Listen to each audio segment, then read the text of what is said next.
There is a fear many parents carry today. It is quiet. It does not always look like panic. Sometimes it looks like checking your teen's screen from across the room. Sometimes it sounds like asking, "Did you actually do this yourself?" Sometimes it appears when you hear another headline about AI replacing jobs, automating skills, changing industries, and rewriting the future faster than anyone expected. And sometimes it arrives at night, when the house is quiet, when your child is asleep, when you ask yourself the question you try to avoid during the day: is my teenager really being prepared for the world that is coming? For years, parents were given a simple map. Study hard, get good grades, go to a good school, choose a stable career, work your way upward. It was never perfect, of course. Still, it gave families something to hold on to: a path, a promise, a sense that effort would eventually become security. Then AI entered the room. At first it felt like a tool, something interesting, something impressive, something students might use to write faster, summarize faster, study faster. Then it became something much bigger. AI could write, AI could code, AI could explain, AI could plan, AI could generate images, videos, lessons, essays, business ideas, scripts, summaries, research briefs, and working prototypes. Suddenly, the old question of education became unstable, because if AI can produce answers, what should a teenager be trained to do? If AI can generate content, what makes a young person valuable? If AI can complete tasks in seconds, what kind of human ability becomes more important? This episode is about that question, and the answer is deeper than learning the latest tool. It is deeper than coding. It is deeper than banning AI and hoping the old world comes back. Because the old world is already gone. The future belongs to young people who can think clearly in the presence of powerful machines. Young people who can direct AI without surrendering their own judgment. Young people who can turn ideas into real work. Young people who can create value when information is everywhere. That is the new advantage. That is the heart of superlearning. And it begins with a simple truth. Your teenager does not need more answers. Your teenager needs a stronger mind for using answers. For most of modern education, students have been trained around recognition. They see a familiar question. They recall a familiar method. They produce the expected answer. Then someone marks it right or wrong. This system has value. There are times when a child needs to memorize. There are times when a student needs formulas, definitions, dates, vocabulary, and procedures. There are times when accuracy matters. The problem begins when education becomes almost entirely about recognition. When the student learns to ask, "What is the correct answer?" Then, "What does the teacher want?" Then, "How do I avoid losing marks?" Over time, the student may become very good at school, very good at following instructions, very good at repeating approved answers, very good at staying inside the lines. For a long time, this could look like intelligence. In the AI age, it may become a trap, because AI is extremely good at recognition. It recognizes patterns in language. It recognizes patterns in code. It recognizes patterns in data. It recognizes patterns in human questions. It can often produce a decent answer before a teenager has even fully understood the problem. That is why parents feel uneasy. They sense that something has shifted. They know that if their child is trained only to produce answers, the child is being trained for a game machines can increasingly play. This is where fear often takes over. Some parents say, "Then we should keep AI away from our children." Others say, "Then my child must become technical as early as possible." Both reactions are understandable. Parents want protection. Parents want certainty. Parents want to do something. Still, the real issue goes deeper. AI is becoming part of the environment. It will shape writing, research, communication, business, design, science, education, and leadership. So the better question is no longer, should my child use AI? The better question is, what kind of thinker is my child becoming while using AI? Because AI does something very revealing. It exposes the quality of the mind using it. A vague question produces a vague answer. A shallow prompt produces shallow output. A confused request produces confident-looking confusion. A clear mind gets more from AI. A curious mind gets more from AI. A trained mind gets more from AI. This is why prompting is more than typing. Prompting is thinking made visible. When your teenager asks AI for help, they reveal how well they understand the goal. They reveal whether they know the audience. They reveal whether they understand the constraints. They reveal whether they can judge quality. They reveal whether they can improve the first answer. That is the new classroom. Every interaction with AI can either weaken thinking or strengthen it. If a teen uses AI to escape effort, the mind becomes passive. If a teen uses AI to ask sharper questions, explore possibilities, test ideas, and improve work, the mind becomes more capable. The tool is powerful. The deciding factor is the thinking habit behind the tool. This is why the greatest danger in the AI age is passive intelligence. A teenager can appear productive while slowly losing the habit of thinking. They can generate an essay without wrestling with the idea. They can produce a summary without learning how to identify what matters. They can ask for a solution without understanding the problem. They can finish faster while growing weaker. And this is where parents must pay attention. Speed is seductive. Convenience is seductive. The child may say, "I finished." The real question is, what did you become stronger at? Did they become better at reasoning? Did they become better at judgment? Did they become better at seeing what was missing? Did they become better at making choices? Did they become better at creating something valuable? That is the difference between using AI and being used by AI. The future will reward young people who can direct intelligence, human and artificial, toward meaningful outcomes. That requires more than information. It requires perception. Before a teen thinks, they perceive. They notice certain things, they ignore other things. They frame the situation. They decide, often unconsciously, what the situation means. AI can be perceived as a cheating device. It can also be perceived as a thinking partner. School can be perceived as a grade factory. It can also be perceived as training for contribution. Failure can be perceived as humiliation. It can also be perceived as feedback. A difficult question can be perceived as a threat. It can also be perceived as an invitation to grow. Perception comes before behavior. A teen who believes, "I am bad at learning," approaches work differently from a teen who believes, "My learning process can improve." A teen who believes AI is here to replace me approaches the future differently from a teen who believes AI can help me build what I could not build alone. This is why parents need to be careful with the emotional environment around learning. If every conversation about AI begins with suspicion, your child learns to hide. If every conversation about school begins with grades, your child learns that performance matters more than growth. If every conversation about the future begins with fear, your child may start associating the future with pressure. Parents do not need to pretend everything is fine. The world is changing quickly. Some career paths will shift. Some skills will lose value. Some assumptions will collapse. Yet fear must be converted into direction, because a frightened teenager rarely becomes a creative builder. A pressured teenager rarely becomes an independent thinker. A child who only hears warnings may become careful, anxious, and dependent on permission. The parent's role is to help the teen see differently, to ask better questions, to look at situations from more than one angle, to explore alternatives before jumping to conclusions, to understand that the first answer is rarely the best answer, to develop the habit of asking, "What else could be true?" That question matters. What else could be true? A friend ignores a message. The first perception is, they are angry with me.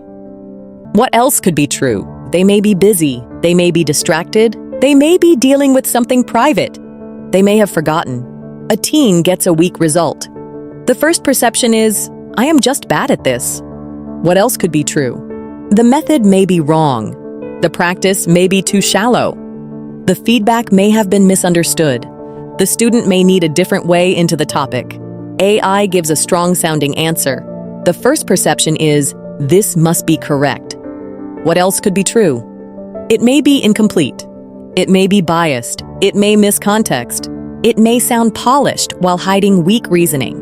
This is why perception is one of the great skills of the AI age. The student who can only accept or reject an answer is limited. The student who can explore, compare, reframe, and improve an answer has an advantage. And that leads us to another important shift. For generations, education has overtrained judgment and undertrained design. Judgment asks, is this right? Design asks, how can we make this work? Judgment asks, what is wrong here? Design asks, what could we create from what we have? Judgment can identify weakness. Design creates a way forward. Both matter, yet many students become far more comfortable criticizing than creating. They can say why an idea will fail. They can spot flaws in an argument. They can point to limitations. These are useful abilities. Still, the future needs young people who can build. A critic can describe the broken system. A builder creates the better system. A critic can explain why a school process is inefficient. A builder designs a better workflow. A critic can complain that learning is boring. A builder creates a new way to teach the idea. A critic can say AI is dangerous. A builder develops wiser ways to use it. This is where superlearning takes a different view of teenage potential. The goal is not simply to help teens consume more information. The goal is to help them think with AI and produce work that proves their growth. Because learning changes when it becomes output. A student can watch 10 videos and still remain passive. A student can read many notes and still struggle to apply the idea. A student can memorize for an exam and forget the material within weeks. Output changes the learning process. When a teenager builds something, they meet reality. They discover what they did not understand. They learn that ideas need structure. They learn that communication matters. They learn that feedback is useful. They learn that confidence grows from evidence. The output does not have to be huge. It can be a simple research brief, a clear explanation, a small app, a prototype, a campaign, a presentation, a study tool, a solution to a school problem, a community project. What matters is that the teen moves from "I learned this" to "I made something with this." That shift is powerful because young people do not build identity from lectures. They build identity from repeated proof. Proof that they can start. Proof that they can improve. Proof that they can finish. Proof that they can contribute. This is why the growth loop matters. Think, build, share, mentor, level up. Each creation feeds the next cycle of learning. The teenager stops asking only, "Am I smart?" They begin asking, "What can I make better?" That is a healthier question. It moves them away from comparison. It moves them toward contribution. This is especially important for the good student. Many parents assume the students most at risk are the ones who dislike school. Sometimes that is true. Yet in the AI age, many highly compliant students face a hidden danger. They are trained to wait for instructions. They want the rubric. They want the model answer. They want the sample response. They want someone to define success before they begin. This can produce strong school performance. It can also weaken initiative. Real life rarely gives a clean rubric. Leadership does not arrive with an answer key. Innovation does not ask the world for permission. AI makes instructions abundant. Templates are abundant. Explanations are abundant. Drafts are abundant. The scarce skill is initiative. The scarce skill is independent judgment. The scarce skill is the ability to see something unclear and start shaping it. So when parents ask, "How do I help my child stay ahead?" One answer is this: give your teen more opportunities to operate, to get things done, to plan, to decide, to test, to improve, to take responsibility for a small outcome. This is operational intelligence. It is the difference between knowing and doing. It is the ability to move from thought into action. A teenager who can operate becomes less fragile. They begin to understand systems. They see how actions create consequences. They learn how people respond. They learn how ideas become projects. They learn how projects become proof. And in the AI age, this becomes even more valuable. Because AI can help generate the pieces, the teenager still has to assemble them into something useful. Imagine two students using the same AI tool. The first student types, "Write my essay." They receive a polished draft. They submit it. They get through the assignment. The second student begins differently. They ask AI to explain the topic from multiple viewpoints. They ask for weak arguments and strong arguments. They ask what most students usually miss. They ask for possible structures. They choose one direction. They write their own thesis. They use AI to challenge it. They revise. They compare examples. They check for clarity. They ask, What is missing? They submit work shaped by their own judgment. Both students used AI. Only one trained the mind. This is the line parents must learn to see. AI can replace effort. AI can also upgrade effort. The difference is the process. That process should be visible. So the parent's question should change. Instead of only asking, "Did AI write this?" Ask, "What did you ask?" Ask, "Why did you ask it that way?" Ask, "What did you disagree with?" Ask, "What did you change?" Ask, "What is your own judgment?" Ask, "What did you understand better after using it?" These questions transform the conversation. They move AI from secrecy into reflection. They teach the child that using AI is acceptable when thinking remains active. They teach that the human remains responsible. Because AI may generate output, the teenager must supply discernment. AI may offer options. The teenager must choose direction. AI may accelerate the process. The teenager must understand the purpose. This is the relationship we want. Human intelligence amplified by artificial intelligence. And this brings us to creativity. Many people think of creativity as art. Drawing, music, drama, design. Those can be wonderful. Yet the creativity teenagers need now is also idea creativity. The ability to see a problem differently. The ability to generate alternatives. The ability to combine concepts. The ability to imagine a new way forward. This type of creativity can be trained. It does not depend on waiting for inspiration. A teen can learn to challenge assumptions. They can learn to ask, what is the usual way people solve this? Then, what if that usual way is only one route? They can learn to separate the goal from the current method. For example, a student says, I need to study longer. That may be true. A more creative question is, what is the real goal? Maybe the goal is to remember better. Maybe the goal is to understand faster. Maybe the goal is to reduce distraction. Maybe the goal is to explain the idea clearly to someone else. Each frame creates different solutions. AI can help here. It can generate alternative explanations. It can simulate a tutor. It can create practice questions. It can role-play an examiner. It can help the student build a personal study system. The value comes when the teen learns to direct the process. Because creativity is not random chaos. Creativity is disciplined exploration. It is the ability to move beyond the obvious answer without losing sight of value. This is why the future-ready teenager needs both imagination and judgment. They need freedom to explore. They also need the ability to ask, does this create value? A strange idea with no value is just noise. A useful idea that creates value can become a breakthrough. There is also a human layer parents must protect. The more powerful AI becomes, the more important human qualities become. This may seem surprising.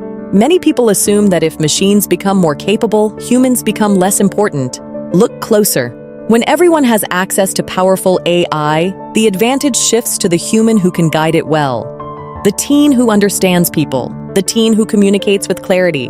The teen who can make ethical decisions. The teen who can lead through uncertainty. The teen who can create trust.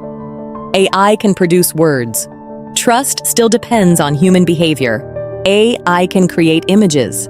Taste still depends on human judgment. AI can generate plans. Responsibility still belongs to the human. AI can simulate empathy. Real relationships still require presence, listening, and care. That means parents should stop treating soft skills as secondary. Communication is no longer a nice bonus. Perspective is no longer optional. Ethics is no longer abstract. Leadership is no longer reserved for adults with titles. These are core survival abilities in a world where intelligence is becoming abundant. A teen who can use AI and understand humans has an advantage. A teen who can build tools and build trust has an advantage. A teen who can think independently while using powerful systems has an advantage. This is the new human edge. So, what can a parent do at home? You do not need to become an AI expert. You do not need to keep up with every new tool. You do not need to understand every platform before your child does. Your role is deeper. You are shaping how your child relates to intelligence itself. Start by making thinking visible. When your teen gives an opinion, ask how they arrived there. When they use AI, ask what process they followed. When they face a problem, ask what alternatives they considered. When they make something, ask what they improved from the first draft. When they feel stuck, ask what part of the system is unclear. Parents can also build a home culture where open-ended questions matter. At dinner, ask questions that have no single correct answer. What is one problem at school that could be solved better? What is something adults misunderstand about teenagers? What is one skill that may become more valuable as AI improves? What is something AI does well, and where should humans remain careful? What is one thing you could build this month that would help someone? These questions train perception. They train judgment. They train initiative. They teach teens to look beyond the first answer. They also send a quiet message. Your mind matters. Your view matters. Your ability to think through complexity matters. That message is powerful because many teenagers today feel overwhelmed. They see adults anxious about the future. They see social media showing impossible standards. They see school pressure. They see AI doing things that used to feel impressive. Some teens may quietly wonder, what is the point of me? That question deserves tenderness, and it deserves a strong answer. The point of your teenager is not to compete with machines at being machines. The point is to become more deeply human in the presence of machines, to see what matters, to care about what matters, to create value around what matters, to use powerful tools with wisdom, to build something useful from their own curiosity, strengths, and sense of purpose. This is where education must go, beyond memorizing, beyond performing, beyond chasing marks, into thinking, building, and leading with AI. The future will keep changing. The tools will keep changing. The job titles will keep changing. Your child may work in industries that look very different from the ones we know today. So preparation can no longer mean storing knowledge for a fixed future. Preparation means developing the ability to adapt, to learn quickly, to unlearn gracefully, to ask better questions, to design better systems, to create useful output, to work with others, to guide AI with human judgment. This is the deeper promise of superlearning. A generation of teens who are not merely users of technology, a generation trained to think with it, to build through it, to lead around it. A generation that understands the machine can produce answers, while humans must still decide what is worth asking. If you are a parent listening to this, your fear is understandable. You are watching the world change faster than school systems can adjust. You want your child to stay relevant. You want them to have confidence. You want them to have a future that still belongs to them. So remember this. Your child's greatest advantage will not come from memorizing more than AI. It will come from thinking better with AI. AI can answer. Your teen must learn to question. AI can generate. Your teen must learn to judge. AI can accelerate. Your teen must learn to direct. That is the new edge. That is the new education. That is the work ahead. And perhaps, beneath all the fear, there is also hope. Because AI may reveal talents the old system missed. The teen who struggled with memorization may become a brilliant builder. The teen who disliked worksheets may become a powerful problem solver. The teen who seemed average in the old school game may become extraordinary when given the chance to create. Talent has always been wider than the system's ability to recognize it. Now we have a chance to widen the doorway. The future will not simply ask your child, "What do you know?" It will ask, "What can you do with the intelligence around you?" And the answer begins with how they learn to think today.